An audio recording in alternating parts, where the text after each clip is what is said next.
Glória a Deus.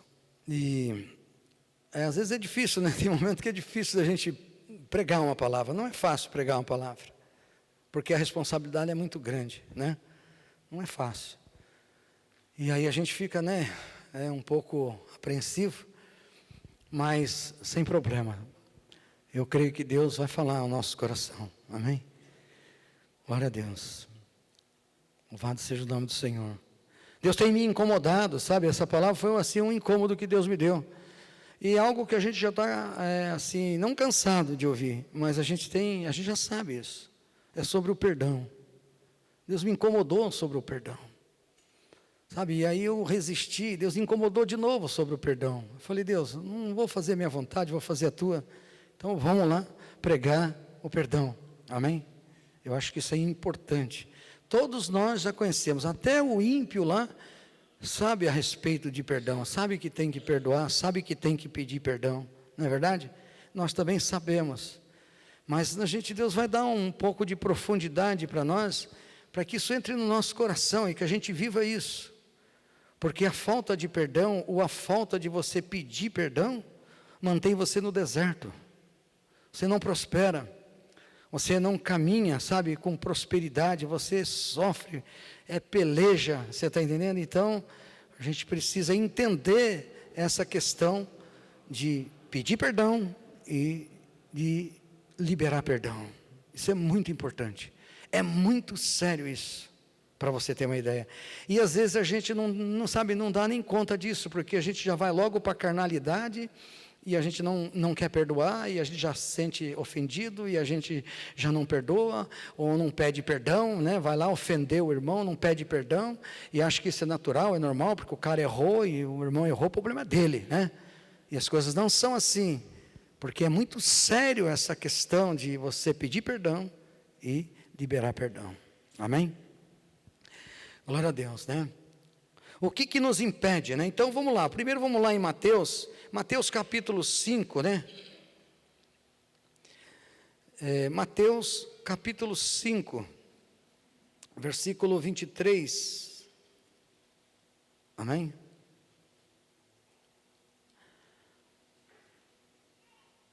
Vamos dar uma olhada em Mateus 5, e já bem conhecido, né? Melhor, porque fica mais fácil para falar, né? Mateus capítulo 5, versículo 23, ele fala assim, aqui nós vamos falar sobre você ir pedir perdão para o teu irmão, amém? Agora é ir pedir perdão para o teu irmão, porque tem muitas vezes nós falhamos, erramos, e a nossa função como cristão é ir até o teu irmão e pedir perdão para o teu irmão, amém? Então, ele fala assim, olha, o que diz a palavra, né, o 23, portanto, se trouxeres a tua oferta ao altar, e aí te lembrares que o teu irmão tem alguma coisa contra ti, deixa ali diante do altar a tua oferta, e vai reconciliar-te primeiro com o teu irmão, e depois vem e apresenta a tua oferta, concilia-te depressa com o teu adversário, né, enquanto está no caminho com ele, para que não aconteça que o adversário te entregue ao juiz, e o juiz te entregue aos oficiais e te encerre na prisão. Em verdade te digo que de maneira nenhuma sairás dali, enquanto não pagares o último centil, né? Então, é esse daí, até o 26. Palavra do Senhor, amém? Olha que coisa, é muito sério, é muito sério. Você pode pensar assim, não, eu estou bem, eu não estou com problema com ninguém, eu não estou devendo nada para ninguém. Quando estou falando devendo, é uma ofensa. Quando a gente fala está devendo, pensa que já é só dinheiro, né? Não, defesa é ofensa. Você está entendendo? Ele está falando de ofensa. Então, eu estou bem, então, mas serve para você, para fortalecer a tua fé mais um pouco pela palavra, para você não cair na armadilha do adversário, não cair no laço do passarinheiro, amém? Certo? E se você está aí em dificuldade, então Deus vai falar com você, essa palavra é para entrar no meu coração e no seu, e depois para a gente colocar em prática. Deus não dá nada que você não coloque em prática, amém? Não vai dar ferramentas para você guardar e esconder a ferramenta. Ele vai dar a ferramenta, vai acender o teu candeeiro, né, para você iluminar todo mundo. Amém? Glória a Deus. Então, o que ele fala? É muito dura essa palavra. E quando a palavra é dura, parece que a gente, sabe, quer esconder a palavra, quer entrar atrás da árvore, que nem Adão e Eva, você está entendendo? Né? Se esconder, parece que você não entende. E eu penso assim, né, que essas partes, toda a palavra, ela é muito, muito preciosa, é poderosa, mas tem parte na palavra que pode ter certeza que o diabo, né, ele vai querer roubar essa semente, para que você não entenda isso. Eu digo entender mesmo. Você está entendendo? Entender assim, né, na profundidade, de saber o quanto é precioso essa atitude. Porque ele está dizendo bem claro isso daqui, ó. Você vai vir aqui para fazer oferta. Nós não viemos aqui fazer uma oferta, agora eu vou dar com exemplo essa oferta. Mas nós fizemos uma oferta de adoração a Deus, não fizemos? Fizemos uma oferta de adoração, passamos aqui esse tempo todo agora, né, louvando o Senhor, adorando o Senhor, é uma oferta. Amém? Você veio aqui, né, a sua vida é uma oferta para Deus, não é verdade? Nós também oramos a Deus, é uma oferta para Deus, você está entendendo? Aí nós entregamos aqui os nossos dízimos, ofertas e primícias, também é uma oferta para Deus. Mas se você tem, presta atenção nisso, se você tem se o teu irmão tem alguma coisa contra você, não valeu nada o que você fez, nem a sua adoração, não valeu, porque é a palavra. Ele até falou assim, opa, peraí, antes de você entregar a sua oferta no altar, na presença de Deus, vai entregar para Deus, não é verdade? Então você vai lá, reconcilia com o teu irmão rapidinho, e aí depois você volta e entrega a sua oferta. Rapaz, é complicado isso, né? Mas é a palavra, e não dá para fugir da palavra. Ou nós vivemos a palavra, ou então vai para o deserto. Ou nós vivemos a palavra e prosperamos. Sabe quando eu falo assim, prosperar, eu falo, eu tenho orado para Deus, Deus, só quero a tua paz e a tua alegria, mais nada. O resto eu sei que o Senhor vai acrescentar. Paz e alegria. O reino do Senhor não é comida, não é bebida, é paz e alegria no Espírito, é isso que eu quero, paz e alegria.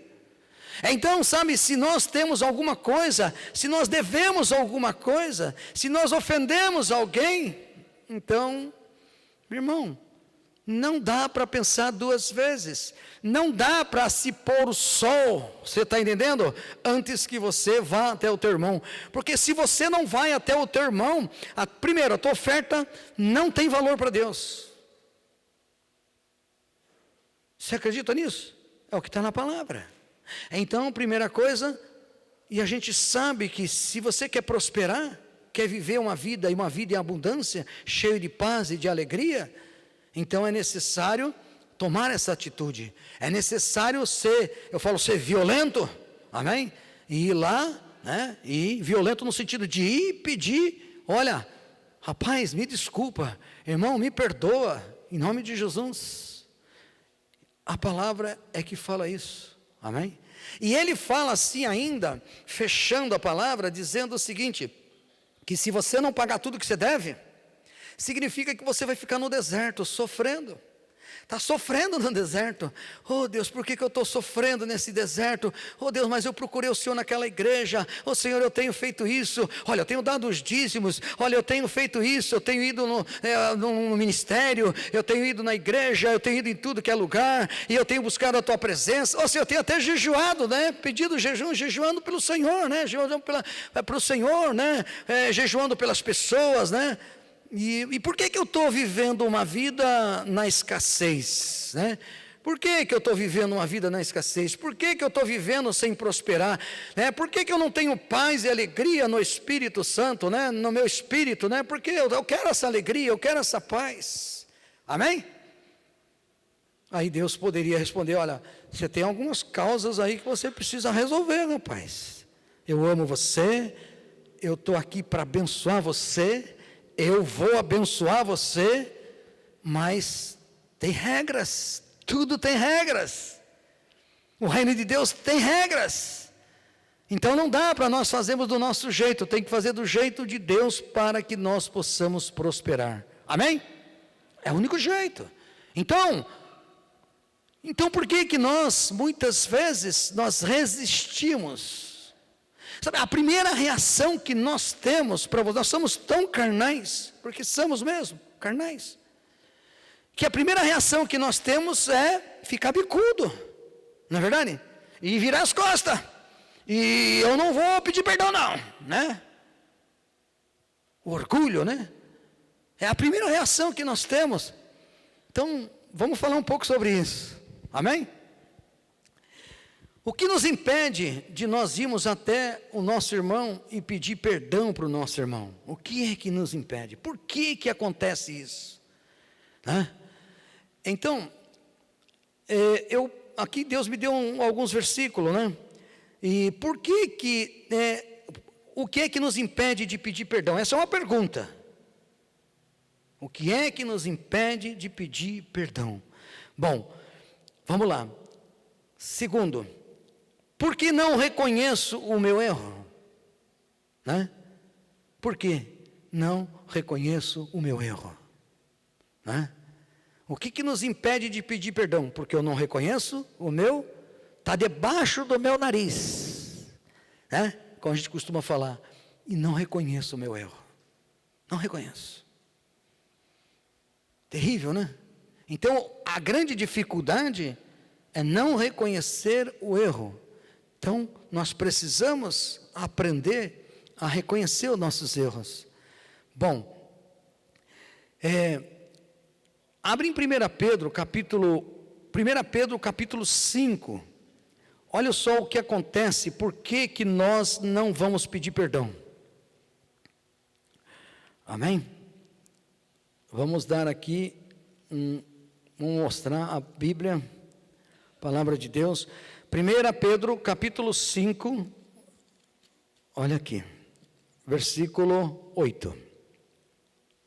Sede sóbrio, vigiai, porque o adversário vosso, né, o diabo, o vosso adversário, anda em derredor, bramando como leão, buscando a quem possa tragar. Isso nós já também conhecemos na palavra, não conhecemos? Então aqui a Bíblia está deixando bem claro, você tem um adversário, não adianta. Nós temos, a igreja de Cristo tem um adversário, e esse adversário você não pode ignorar, ele é o diabo. E ele fala assim, então ele adverte a igreja dizendo que os irmãos, nós, eu e você, seja sóbrio. Sóbrio. O que é o contrário do sóbrio? É o embriagado. O contrário do sóbrio, embriagado. Ali ele está simplesmente dando um exemplo para nós da embriaguez de alguém que bebe mesmo. Já viu um cara bêbado? Só faz loucura. Um cara bêbado consegue vigiar? Ele consegue? Não consegue vigiar, de jeito nenhum. Não consegue dirigir, só faz besteira. E ali ele está falando assim, olha, né, seja sóbrio. Então existe, no mundo espiritual, nós temos que ser sóbrio, porque o que ele está falando não é de bebida alcoólica, ele está falando de uma embriaguez espiritual. É isso que nos impede, porque o diabo sabe, é que desde o princípio ele sabia que ele não podia tocar no homem, mas se ele pudesse induzir o homem para pecar, ele quebraria o homem, e foi o que ele fez, quebrou o homem, não quebrou? Quebrou. E é a mesma coisa, o diabo sabe que Deus vai fazer você prosperar, o diabo sabe que você vai correr como uma corça e voar como uma águia, e aí o que o diabo vai fazer? Vai embriagar você no meio do caminho, para que você não veja a verdade, aí você não vai pedir perdão, e o diabo conseguiu, com facilidade, não é verdade? Impedir você de ir até a pessoa e de pedir perdão. Porque ele sabe que se você não pedir o perdão para o teu irmão, ele está dizendo aqui, ó, vai ficar no deserto. Outra versão diz assim, eu entrego você na mão dos verdugos. Os verdugos são demônios. Aí você está atormentado, irmão, estou atormentado, eu vou na igreja, mas estou atormentado, mas eu jejuo e estou atormentado, irmão, eu estou atormentado para tudo que está lado, irmão, mas não fiz nada. está embriagado, nem percebeu o que fez com o irmão. Amém? Então, por isso que ele fala, ó, fica sóbrio, teu adversário é o diabo, e ele está louco para ver você falido, espiritualmente. Essa é a verdade. Então, o que nos impede de pedir perdão, é isso, é essa situação aqui. Depois aqui tem 1 Tessalonicenses, vamos lá? 1 Tessalonicenses, volta um pouquinho, e nós vamos em Tessalonicenses. Colossenses, Tessalonicenses, 1 Tessalonicenses 5, 1 a 8. Vamos lá. 1 Tessalonicenses 5, do 1 a 8. Mas, irmãos, acerca dos tempos e das estações, não necessitais de que vos escreva. Ele fala assim, porque vós mesmos sabeis muito bem que um dia para o Senhor virá como um ladrão de noite. Pois que quando disserem a paz e segurança, então lhe sobrevirá repentina destruição, com as dores de parto daquela que está grávida, e de modo nenhum escaparão. Mas vós, irmãos, agora está falando com nós, né? Mas vós, irmãos, né? Bem direto, né? Já não estáis em trevas, para que aquele dia não surpreenda como um ladrão. Nós não estamos em trevas, para que Jesus pegue nós de surpresa. Amém? De jeito nenhum. E ele fala, porque todos vós sois filhos da luz e filhos do dia. Nós não somos da noite nem das trevas. Não durmamos, pois, como os demais, mas vigiemos e sejamos, de novo, sóbrio. Então, uma das coisas que parece muito comum para nós, sabe? É comum, parece uma coisa cotidiana, parece ser comum, normal, você está entendendo? A gente ofende as pessoas e a gente deixa para lá. Sabe, porque não reconhece o próprio erro. Sabe, por isso que eu falo que a ceia é uma reparação para nós. Examine o homem a si mesmo e coma do pão e beba do cálice. É necessário nós acordarmos para nós estarmos examinando a nossa vida para ver o que nós estamos fazendo. Você está em falta com alguma coisa? Pode ser que seja isso, né? Eu estou vivendo num deserto, já não é bom, faz muito tempo. Mas o que está faltando? Talvez seja isso, talvez seja você ir lá para a pessoa, pedir perdão para a pessoa, se humilhar, amém? E resolver esse problema. É o único jeito, não tem como, porque o diabo sempre vai pegar a gente ali, ele sabe que aquilo ali é mais fácil de pegar, né? Então, ele entra numa embriaguez espiritual e não consegue perdoar, ou pedir perdão, né? Não consegue pedir perdão. Aí, vamos ver um caso que aconteceu na Bíblia, de uma embriaguez espiritual. 2 Samuel, vamos abrir lá, é aquele momento de Davi. Eu vou expor Davi aqui na palavra, e depois eu vou direto num versículo só, amém? Mas abre o capítulo 12 de 2 Samuel, amém? 2 Samuel capítulo 12, presta atenção nisso, porque isso vai ser de muita poder para você, né? E entendimento. Nós já sabemos que Davi era um homem segundo o coração de Deus. Nós sabemos que Davi conhece a lei de Deus. Conhece ou não conhece? Ele conhece a lei de Deus. Eu me deleito na tua lei. Ele está lá no capítulo 1 de Salmo, ele fala, eu me deleito na tua palavra, Deus, eu me delicio na tua palavra. Então esse cara não era ignorante à palavra de Deus, ele conhecia a palavra de Deus, ele sabia que era a palavra de Deus, não é verdade? Mas aí o que aconteceu, né? Engraçado, ele cometeu um pecado terrível de adultério. Eu não vou entrar nessas questões, não é isso que eu quero entrar, ou que Deus não quer entrar, né? Sabe, na questão do que ele fez, eu estou falando assim, ele conhecia a lei de Deus, ele era dirigido pelo Espírito de Deus, não era? E aí o que aconteceu? Ficou embriagado. Estava ou não estava embriagado? Estava embriagado, ele não conseguia entender que o que ele fez era pecado. E ele, sabe, foi se afastando e escondendo o pecado. Então, como é que um homem que conhece a palavra, que diz que se deleita na palavra, como um homem desse que conhece a palavra, tem um chamado de Deus, e o cara se embriagou? Por isso estou falando, existe a embriaguez espiritual.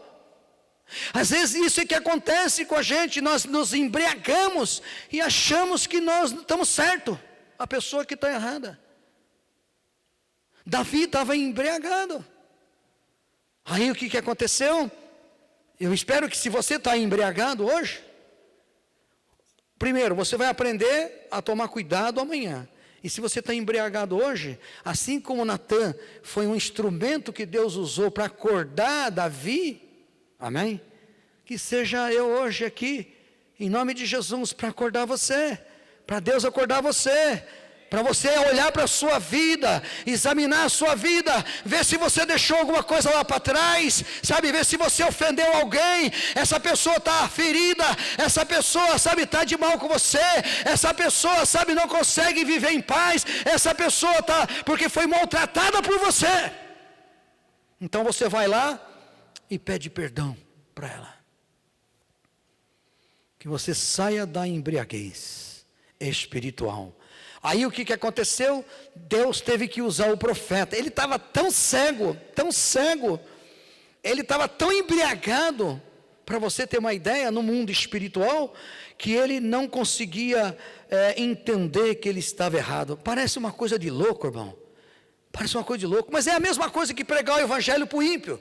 Você vai lá, prega o evangelho para o ímpio, o cara fala, deixa de ser besta, rapaz. Você é bobo, esse negócio de ser crente, cara. Aí você fica até meio irado, né? Caramba, eu falei tudo que tinha que falar, o cara não entende, meu. Não entende, é um mundo espiritual. Então, para eles estão totalmente cegos, mas nós conhecemos a palavra, mas nós dormimos, nós vacilamos. E aí o que acontece? Acontece isso, fica embriagado. E aí eu estou falando dessa embriaguez, de não ir até o teu irmão e reparar o teu erro, reparar o que tem que ser reparado. Amém? Davi aconteceu isso. Isso aconteceu, sabe com quem também? Um outro profeta. O profeta Jonas. Todos nós conhecemos a passagem de Jonas, quando Jonas fugiu da presença de Deus, ao invés de ir, para Nínive, ele foi para a Espanha. E Deus ali trouxe uma tempestade grande, e aquele barco estava para arrebentar. Às vezes é a vida da gente, aquele barco em Jonas representa a nossa vida, muitas vezes, está para arrebentar, sabe, a vida da gente, né? E ali aquele barco onde estava Jonas, Deus mandou uma tempestade para arrebentar aquele navio, e aí os marinheiros, que eram homens ímpios, adoradores de outros deuses, você está entendendo, de demônios, ele chegou, procurou Jonas. Aonde foi achar Jonas? Dentro de um porão, dormindo. Dentro do porão dormindo. E os marinheiros falaram assim, você está louco, rapaz? Você está aí dormindo numa tempestade dessa e você não vai clamar o teu Deus? É assim que acontece quando nós estamos embriagados. Não clamamos a Deus, não ouvimos a Deus, não aceitamos nosso erro, não reconhecemos nosso erro. Por quê? Porque está embriagado. E Jonas estava ali, né? Embriagado, e não entendia o que estava fazendo. Às vezes a tua vida está para se despedaçar e você não entende o que está acontecendo. Então você tem que buscar a presença de Deus, irmão. Você tem que fazer o que Deus manda, não o que você quer fazer. Não é do teu jeito, não é do meu jeito. Tem que ser o jeito de Deus. Amém? Glória a Deus. Então, é isso. Eu fiz até uma frase aqui. O orgulho é a causa da embriaguez. Orgulho é a causa da embriaguez. O orgulho embriaga o homem no mundo espiritual e ele não consegue pedir perdão. Porque não conseguimos perdoar. Aí vai agora perdoar. Meu irmão, perdoar é difícil. É pior ainda, né? Os dois é difícil. Mas perdoar é complicado. Eu tive, para você ter uma ideia, quando eu trabalhei em Paraty, eu tive uma situação muito delicada. E eu levei um ano para perdoar uma pessoa ali. Um ano. Eu morava ali no Itaguá, e aí eu caminhava e voltava, orando e clamando e pedindo, chorando, orar, Senhor, não quero esse sentimento, não quero isso no meu coração, não quero. Levei um ano. Até que eu encontrei essa pessoa, eu não senti nada. Eu falei, glória a Deus, consegui perdoar. Amém? Mas levei um ano no deserto, porque eu não conseguia perdoar. Meu Deus, que luta. Então, por que não conseguimos perdoar? Sabe, a indignação endurece o coração. A indignação. Sabe como é difícil perdoar? Porque você tenta ser o melhor possível para Deus e o melhor possível para as pessoas, principalmente aquelas pessoas que você tem mais intimidade. Você está entendendo? Aquela que você está mais próximo, aquele que você tem mais intimidade, né? Então, o que acontece? Fica difícil, né? É difícil perdão, porque às vezes vem a traição. Vem às vezes aquela coisa que é terrível, irmão. Terrível. Você esperava isso de todo mundo, menos daquela pessoa. Aí qual é a reação sua? Indignação. Você sabe o que significa a palavra estar indignado? Sabe qual é a atitude da pessoa? Sabe qual é o sentimento que ela tem? A revolta. Ela fica revoltada. Porque ela fez o melhor, ela fez o que devia fazer, ajudou o que tinha que ajudar, não é verdade? E aí ainda leva uma punhalada pelas costas. E essas pessoas que estão mais intimidade que a gente tem, esses são os mais difíceis da gente perdoar. Porque você não espera você espera que o ímpio te dê uma facada pelas costas, mas você não espera que o irmão dê uma facada pelas costas. É a expressão, né, que a gente conhece bem, né? Não é verdade? Então aí vem a indignação, aí vem a revolta. Isso é se revoltar, você se revolta contra a pessoa. Você está entendendo? Então, a indignação endurece o coração e vem a revolta. Sabe, perdoar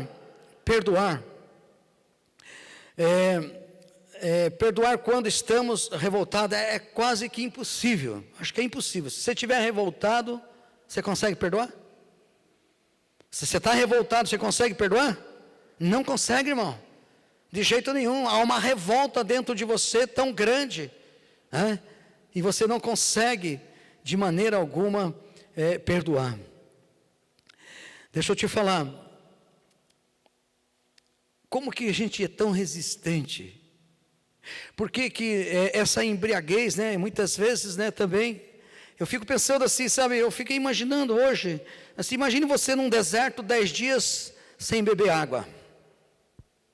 Imagina, pensa aí, 10 dias sem beber água, de repente você está no meio do deserto, caminhando no desertão mesmo, aquele de Israel lá, né? Aí você vê um oásis, né, isso? Muitas palmeiras, muita água de longe. Qual seria a sua reação? Se você visse de longe, uau, umas palmeiras, ali tem água. Qual seria a sua reação no deserto, mesmo estando fraco? Você ia, correr, mesmo não tendo força. Amém? Agora vamos imaginar que você chegasse, isso eu fui imaginando, né? Imaginar que você chegasse perto e ia lá, água fluindo. Mas está tudo fechado com guardas e com grade. Aí falou, puxa vida, né? Corri tanto para beber essa água que eu estou quase morrendo, e agora eu não posso desfrutar dessa água. Mas espera aí, eu vou perguntar para o rapaz ali, né? Aí vai perguntar para o soldado ali, né? Deixa eu te fazer uma pergunta. Como é que eu faço para desfrutar dessa água? Eu estou mal, rapaz, já faz 10 dias que eu estou no deserto. Ele falou, é simples, né? Sabe, tem uma senha para você, né? Você vai ali no portão e fala, eu perdoo. Aí você desfruta de toda essa água que você precisa. Amém? Mas por que nós sabemos disso. Nós sabemos que se nós não perdoarmos, Deus também não perdoa. É muito sério, irmão. Ele está dizendo assim, não é o teu irmão não perdoa, Você está entendendo? Não é, sabe, o querubins não perdoa. Não é, sabe, ninguém, sabe, não é, Deus não perdoa. E a gente fica, sabe, como quem, sabe, vou tomar essa água. Eu não vou dizer isso aí não, esse negócio de que eu perdoo. Eu não perdoo nada. Você está entendendo? Me maltrataram, fizeram mal, acabaram quase comigo. Eu não vou perdoar ninguém. Mas rapaz, mas se você vai ficar sem água, vai morrer. Que morra. Às vezes o nosso comportamento é esse. E interessante que fisicamente nós não faríamos isso, sabe, no cotidiano. Se literalmente acontecesse isso no meio do deserto, encontrasse água, assim ia dizer assim, é só isso que eu tenho que fazer? Isso é mamão com açúcar, né? Eu perdoo. Mas por que no mundo espiritual não é assim? Porque vem a embriaguez, indignação endurece o coração do homem, ele fica revoltado. Então a gente tem que aprender a perdoar, aprender a pedir perdão. Examine o homem a si mesmo, coma do pão e beba do cálice. Quando você estiver comendo pão, bebendo o cálice, examina se você não ofendeu alguém. E vai e pede perdão. E examina se você não precisa, né, liberar perdão. Amém? É o único jeito, sabe? Isso aconteceu com quem? Com Jeremias. Jeremias ficou indignado, a própria Bíblia ainda escreve essa palavra, indignado, sabe? É indispensável nós entendemos, né, e praticarmos o perdão, é indispensável, entendeu? É como aquela água que você está vendo ali no oásis, você está entendendo? É indispensável, você precisa beber essa água, se você não beber essa água você vai morrer, então é indispensável, sabe? Perdoar. Não tem como, não dá para viver como cristão, se isso não for uma prática na nossa vida, se isso não for uma realidade na sua vida, não dá para ser cristão. É indispensável, nós precisamos entender isso, e praticar isso. Amém? Porque nós somos feitos para fazer o bem, não foi isso que a Bíblia disse? Você não foi feito para fazer o bem? Então o irmão, ele pecou contra você, ele está em dificuldade, ele está no deserto, ele está sofrendo, não é verdade? E aí o que você vai fazer? O bem. Qual é o bem que você vai fazer? Você vai perdoar ele, e se você perdoa ele, está encerrado. Você abençoa a vida dele, você fez ele prosperar, e nós somos chamados para isso. Então Jeremias, ele mesmo viveu isso. Ele viveu no meio de um povo, irmão, que eu vou te dizer, terrível, né? O povo de Israel ali naquele tempo, né? E Jeremias foi muito maltratado. E Jeremias chegou a um ponto, para você ter uma ideia, que ele falou assim, olha Deus, está difícil, né? E Deus, chegou um momento que Deus falou com ele assim, olha, Jeremias, o teu problema é que você está indignado. E ele mesmo expressa isso, você está indignado. Você está revoltado com esse povo. Sabe, estava revoltado com o povo de Israel, porque o povo de Israel só perseguia ele, e só fazia besteira, e só fazia coisas que eram contrárias a Deus. Sabe o que acontece muitas vezes com a nossa vida? É assim, sabe, você leva uma cacetada, aí você leva a segunda, leva a terceira, está aguentando, mas o diabo é tão sutil, que você vai levando pancada de todo lado, chega uma hora você se revolta. Uma hora você cai na carne, e aí você se revolta, e quando você se revolta, endurece o coração, e aí você não consegue perdoar. Por isso Deus falou aqui, só para encerrar, eu queria que o louvor viesse, pode ser? Amém? Jeremias, só um versículo de Jeremias, no capítulo 15, Jeremias 15, eu não vou entrar em detalhes do que Jeremias estava ali, né? A grande dificuldade de Jeremias, já preguei isso aqui algumas vezes, a Bíblia diz aqui, se você for ler, a indignação, né? Aqui no capítulo 17, ele fala assim, ó, né? Ele fala assim, no capítulo 15, versículo 17, olha só o que ele fala. Nunca me assentei no congresso dos zombadores, nem me regozijei por causa da tua mão. Me assentei solitário, pois me encheste de indignação. Ele estava indignado, porque aquele povo perseguia Jeremias e não fazia a vontade de Deus. E no final, Deus fala por ele assim, né? Portanto, assim diz o Senhor, o versículo 19: se tu voltares, então te trarei, e estará diante da minha face, e se apartares o precioso do vil, será como a minha boca, tornem-lhes eles para ti, né? Mas não volte tu para eles. Jeremias, Deus falou isso para Jeremias. Jeremias estava afastado da presença de Deus. Ele era uma ferramenta na mão de Deus, mas Deus não podia usar. Ele não fez nenhum mal, ele não cometeu nenhum pecado, assim, né? Ele não ofendeu o povo, ele não ofendeu ninguém, ele nem sentou na roda dos escarnecedores, você está entendendo? Mas Jeremias, ele se encheu de indignação, ficou revoltado com aquele povo, não conseguia mais perdoar aquele povo. E Deus falou: volta aqui, rapaz, para voltar para Deus. Então, às vezes nós estamos assim, revoltados. Então, que isso seja uma lição para nós. Você está com dificuldade nesse sentido? Às vezes, né? Difícil perdoar, sabe assim, tem a necessidade de perdoar. Sabe aquela questão até conjugal? Você tem que perdoar hoje, porque senão as coisas vão ficando cada vez mais difícil. E parece que você fica ali, sabe, embriagado, e não perdoa a mulher, não perdoa o esposo, e passa mais um dia, e passa mais 2, e 3, e 4, e 5, e 6, e 10, e sofrendo, você está entendendo? E ele sabe que o resultado era tomar essa água, para ser abençoado. Eu vou perdoar minha esposa, vou perdoar o meu esposo, vou pedir perdão, amém? Então por que fica sofrendo? Sofre por causa da embriaguez. Então que você seja sóbrio. Sabe o que é ser sóbrio? Conhecereis a verdade, e a verdade vos libertará. Seja sóbrio, conhecendo a verdade, você vai ser sóbrio. Pratica, sabe, e saia do casulo, saia da perseguição, saia daquela tristeza, saia, não dá para ficar aí. Quanto mais você fica aí, mais vantagem o diabo leva sobre a sua vida. Ele bloqueia a sua vida em tudo, tanto no sentido horizontal como vertical, tanto espiritual como, né? Aí não tem nada, não prospera em nada. E é tão simples, pede perdão. É tão simples, perdoa. Amém? Mas isso tem que ser homens e mulheres de Deus mesmo, corajosos. E aí você arrebenta toda a autoridade e legalidade do diabo e prospera. Amém? Quero amar as pessoas de verdade, cumprir teu chamado para mim.